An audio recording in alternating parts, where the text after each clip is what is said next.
kokku sissetulekute väljaminekute maht suureneb peaaegu 21 miljonit eurot. Ja meie lõplikuks või siis hetke seisuga on eelarve mahuks Tallinna linnas siis 676 miljonit eurot. Põhiline tuluallikas loomulikult üksikisiku tulumaks 8,5 miljonit. Kuhu siis põhirõhk? Siis kindlasti haridus, kindlasti ühistransport ja kindlasti teed.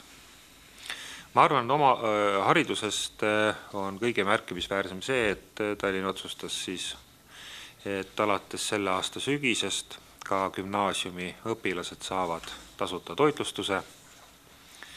Selleks on raha eraldatud ja siis järgmise õppeaasta algusest on ka gümnasistidele Tallinnas toitlustamine tasuta.